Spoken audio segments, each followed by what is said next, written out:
എൻസൈക്ലോവിങ്സിൻ്റെ പുതിയൊരു വീഡിയോയിലേക്ക് നിങ്ങൾക്ക് ഏവർക്കും സ്വാഗതം. ഈ വീഡിയോയിലൂടെ നിങ്ങളുമായി ഷെയർ ചെയ്യുന്നത് പെൻഷൻ വർധനവുമായി ബന്ധപ്പെടുത്തി വന്നിട്ടുള്ള വളരെ പ്രധാനപ്പെട്ട ചില അപ്ഡേറ്റുകളാണ് ഉൾപ്പെടുത്തിയിട്ടുള്ളത്.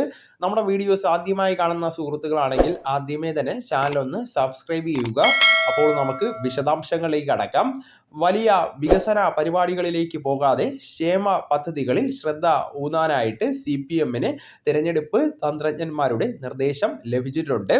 ഓണത്തിന് ശേഷം ക്ഷേമ പെൻഷൻ 150 രൂപയെങ്കിലും വർദ്ധിപ്പിച്ച് 1750 രൂപ ആക്കുന്നതാണ്.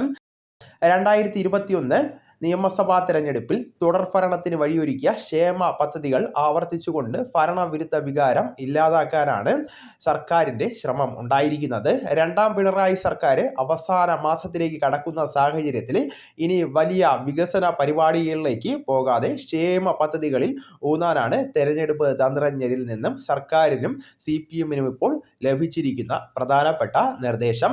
ഓണത്തിന് പെൻഷൻ വർധനവ് പ്രഖ്യാപിക്കുകയാണെങ്കിൽ ആഘോഷ തിമിർപ്പിനിടയിൽ അതും മുങ്ങിപ്പോകുമോ എന്ന് സർക്കാരിന് ആശങ്കയുണ്ട്. അതുകൊണ്ട് തന്നെ ഓണം കഴിഞ്ഞ് വർധനവ് പ്രഖ്യാപിക്കുന്നതാണ് പരിഗണിക്കുന്നത്.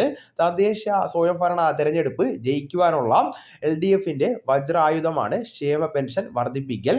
നിയമസഭാ തെരഞ്ഞെടുപ്പ് അടുക്കുമ്പോൾ ഒരു വർധനവ് കൂടി വരുത്തുന്നതിനും സർക്കാരിൻ്റെ പരിഗണനയിൽ ഉണ്ടായിരിക്കുന്നതാണ്. ഓണം പ്രമാണിച്ച് പെൻഷൻ ആനുകൂല്യങ്ങൾ വീണ്ടും ഒരുമിച്ച് വിതരണം ചെയ്യുന്ന ഒരു സാഹചര്യമാണ് വരാൻ പോകുന്നത്.